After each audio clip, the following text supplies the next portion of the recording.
2023, un combat franco-français a eu lieu pour la première fois. Le 5 septembre, l'histoire se répète enfin pour la seconde fois. Fares Ziam, ancien classé 14e mondial, 6 victoires d'affilée, qui a seulement perdu son dernier combat il y a quelques mois. Axel Sola, invaincu jusqu'à l'UFC Londres au mois de mars, vient d'enchaîner une soumission spectaculaire pour se relancer. 2 Français, mais une seule place vers le sommet des poids légers.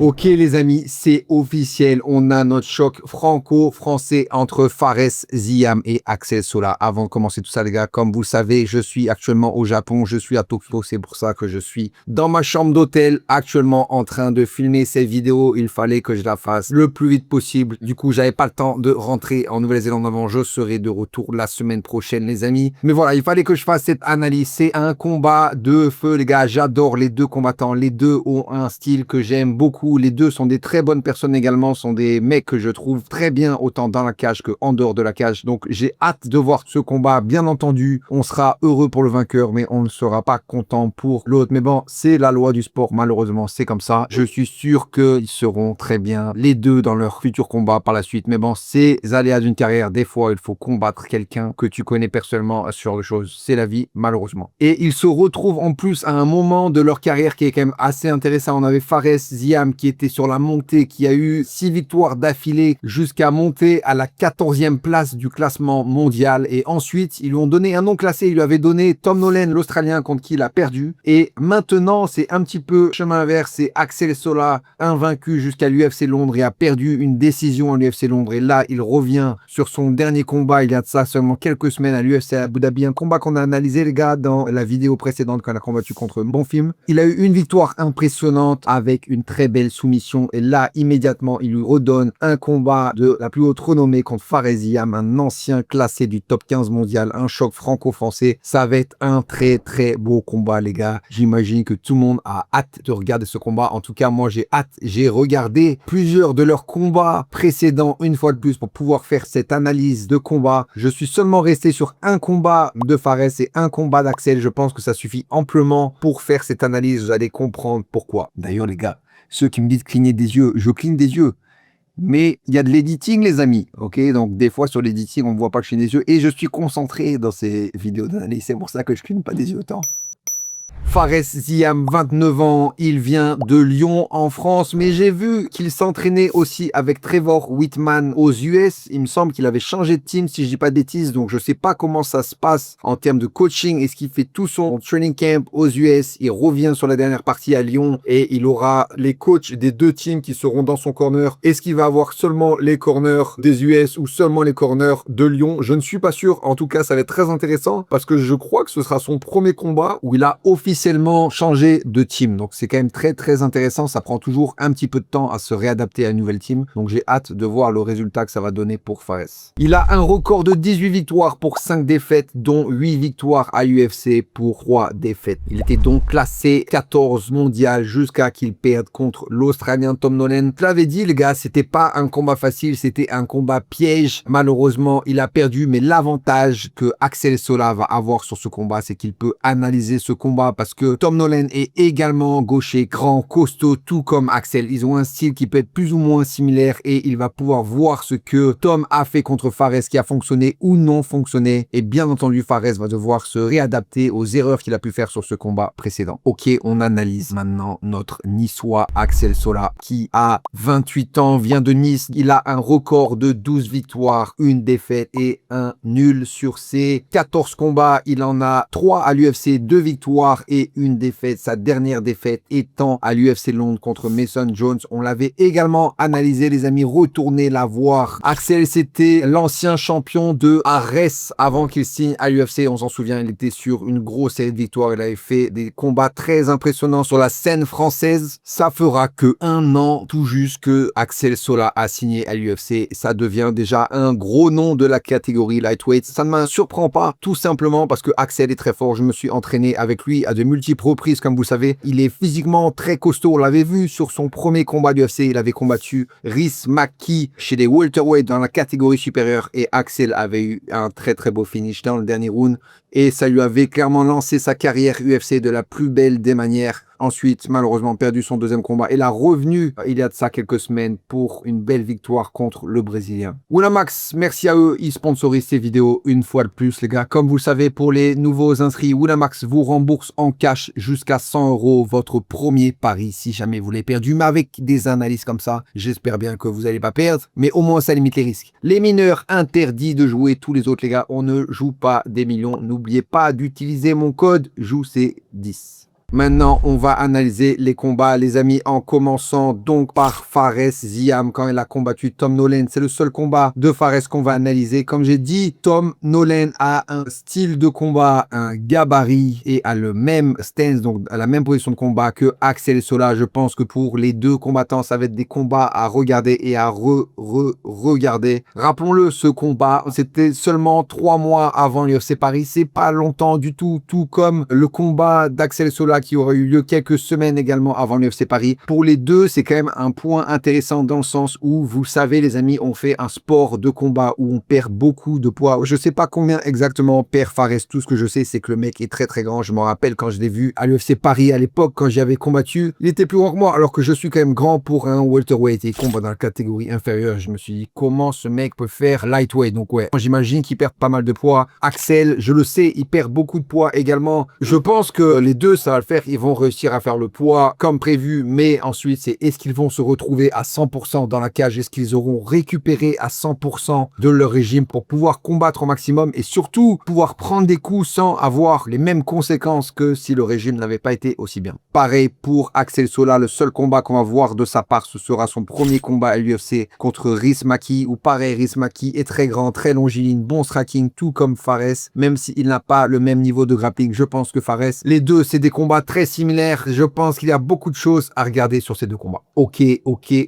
On commence avec l'analyse de Fares Ziam contre Tom Nolan. Je pense que la plus grosse erreur que Fares Ziam a fait sur ce combat contre Tom Nolan n'est pas seulement technique, mais plutôt mentale. Peut-être que je me trompe, ok? Peut-être que je me trompe, mais par expérience, c'est ce que j'ai ressenti. Peut-être qu'il pensait déjà qu'il allait le battre vu qu'il était plus haut au classement déjà depuis un bon moment, qu'il avait combattu des athlètes meilleurs que Tom Nolan avait eu. Peut-être qu'il ne l'a pas pris autant au sérieux que ce qu'il aurait dû. En tout cas, la raison pour laquelle je dis ça, c'est parce que dès le début du combat, notre ami Fares Ziam, je l'ai trouvé un petit peu trop patient contre Tom Nolan. Il attendait les attaques de l'Australien pour ensuite soit les bloquer et contrer, soit réagir en général à ce que l'Australien faisait. Alors que sur tous les combats que Fares Ziam a eu précédemment, il a eu des très bons résultats. Il était le premier sur l'attaque, il était le premier sur ses déplacements et ça lui permettait vraiment d'avoir la main sur comment allait se dérouler ce combat. On regarde, le combat commence à peine. On est au premier round. On peut voir sur ces deux kicks, que ce soit au niveau du corps ou que ce soit au niveau de la jambe. Fares se fait kicker avec la jambe gauche, ce qui est très intéressant parce qu'on a vu que Axel Sola a utilisé ce kick sur son dernier combat.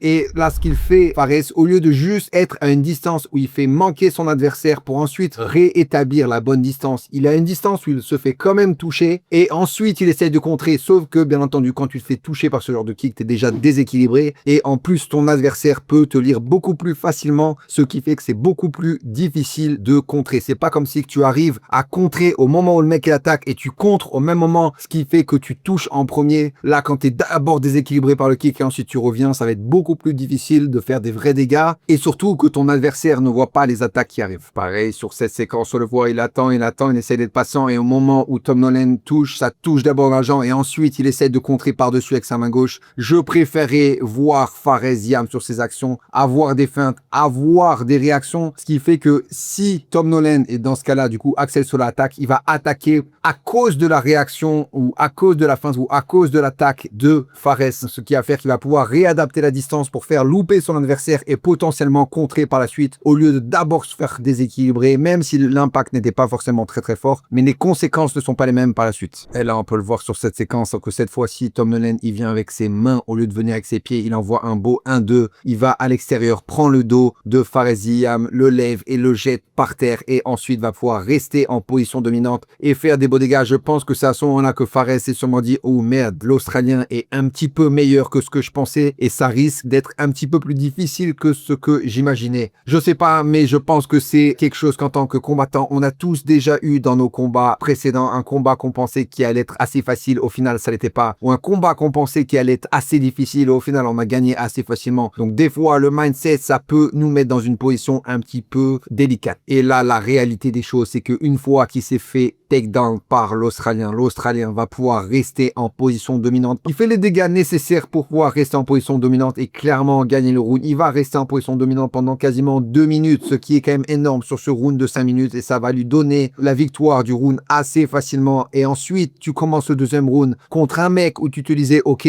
je vais le fumer assez rapidement et assez facilement. Et là, tu te retrouves au deuxième round où tu perds déjà le premier round, tu n'as plus que 2 rounds et tu sais que tu n'as plus le droit à l'erreur. Et là, on peut le voir sur cette séquence dans le deuxième round, Fares est beaucoup mieux. La distance est un tout petit peu plus loin. Du coup, cette fois, il fait louper son adversaire. Et ensuite, il va vraiment réussir à trouver cette distance qui lui correspond beaucoup plus, où il va pouvoir faire des dégâts à la distance nécessaire. Au moment où les deux Saki qui se replacent, il est bien repositionné en premier, sa distance est bonne et il attaque fort avec ses mains et il va pouvoir faire des impacts sur l'Australien et faire des vrais dégâts.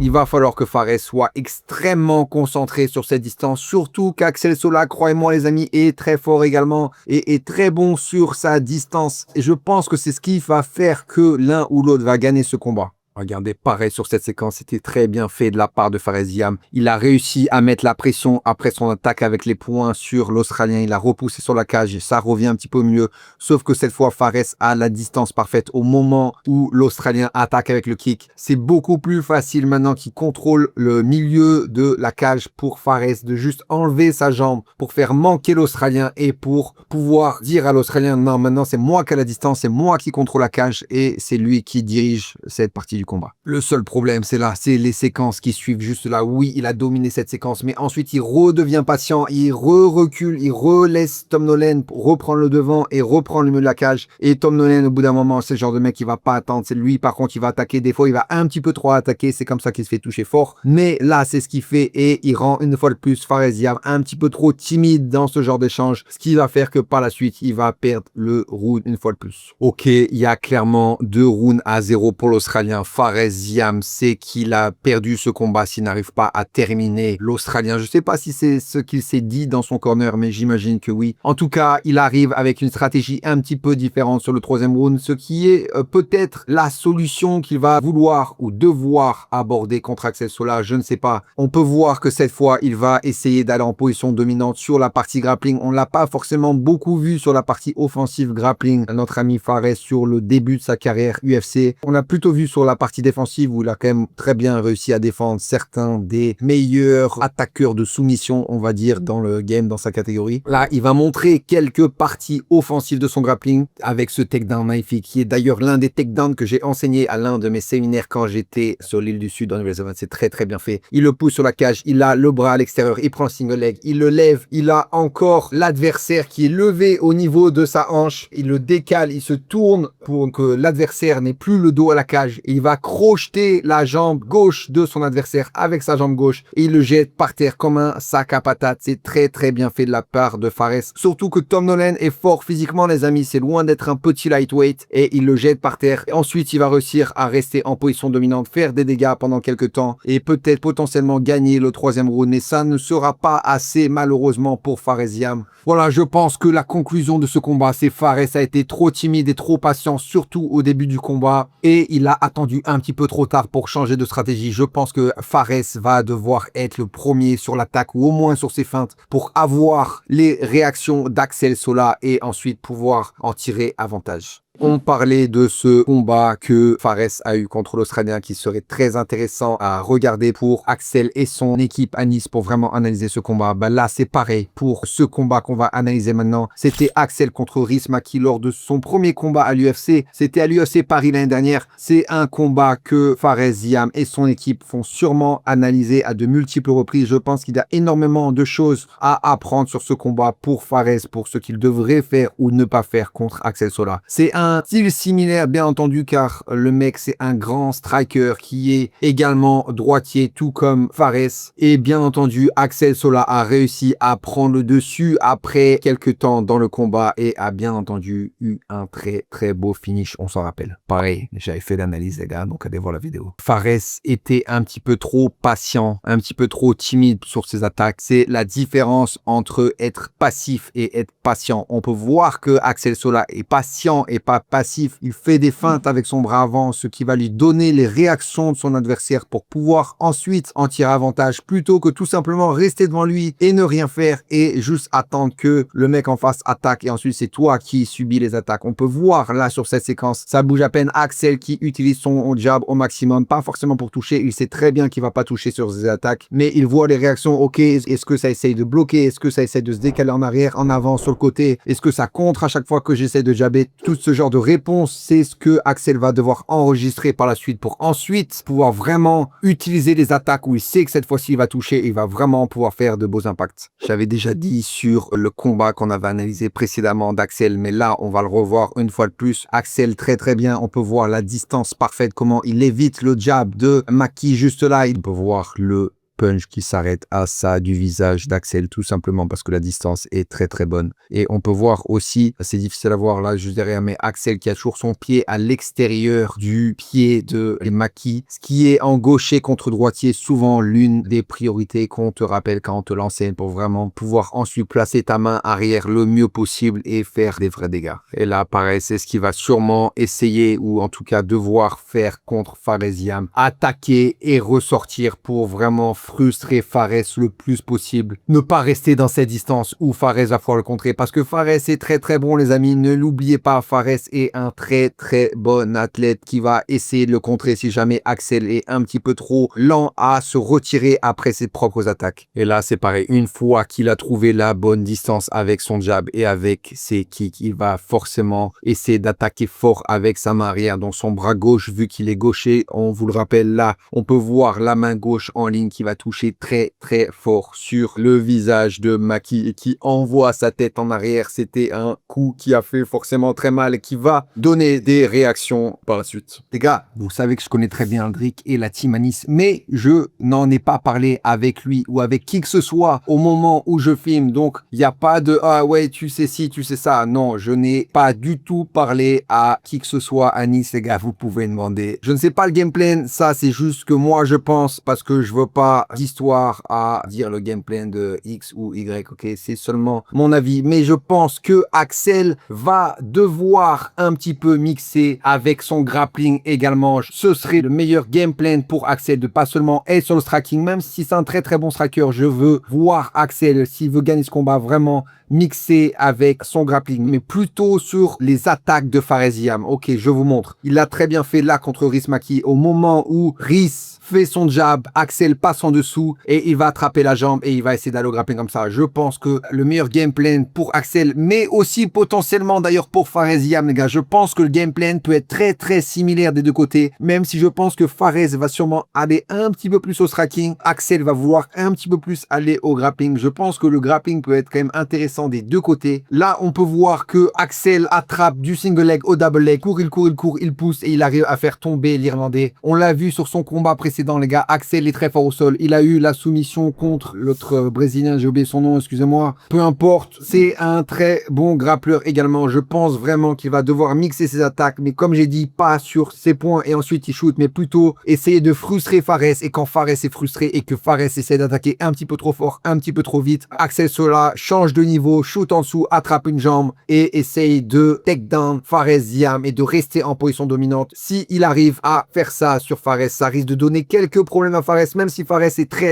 très fort au sol. Je pense que ce sera très difficile pour Axel Sola de soumettre Fares Ziam, mais je pense que l'une des choses que par contre il peut faire, c'est essayer de rester en position dominante et juste faire les dégâts minimum pour pouvoir s'assurer que l'arbitre ne te relève pas et gagner le round de cette manière. Pareil, exactement ce genre de séquence. Si il est dans le dos de Fares Ziam comme ça, fait des petits coups aux cuisses et ce genre de choses, c'est le genre de choses très frustrantes parce que là, Maki, croyez-moi, il sait qu'il est en train de perdre cet échange, mais il sait qu'il veut pas forcément faire grand chose sans prendre trop de risques et ça peut être très frustrant. Ça peut potentiellement lui faire des plus grosses erreurs par la suite et Axel va pouvoir peut-être reterminer le takedown et gagner le round encore plus facilement que prévu. Je pense aussi qu'on peut le voir sur ce combat, malgré le fait que c'était pas la même catégorie pour Axel. On peut voir que oui, il a gagné ce combat, mais il y a eu pas mal de séquences quand même où il avait du mal à gérer avec la pression de l'Irlandais. Je pense que ça peut être dans un coin de la tête de Fares Ziam qui a vraiment essayé de mettre la pression, sans se jeter bien entendu, mais mettre la pression pour vraiment faire payer Axel Sola. Fares sait que Axel a enchaîné 2 régimes d'affilée, ça risque peut-être de avoir ses conséquences. Voilà les gars, on va aller directement au point clé. Je pense que les deux gameplays vont être assez similaires d'un côté ou de l'autre. Je pense qu'il va falloir être patient, mais pas passif. C'est deux choses qui sont bien différentes. Je pense qu'il va vraiment falloir que les deux trouvent une distance parfaite pour pouvoir attaquer et frustrer l'adversaire avec leurs longues attaques, que ce soit jab, main droite ou main gauche pour Axel qui est gaucher, les longs kicks au corps ou aux jambes et par la suite pouvoir mixer avec le grappling plutôt que faire un combat que de kickboxing.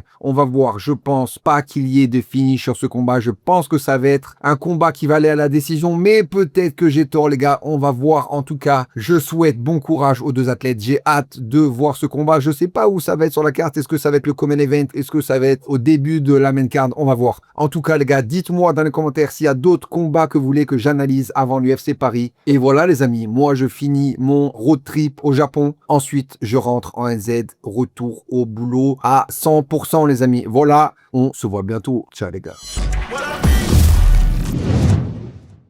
T'inquiète, ils vont s'abonner.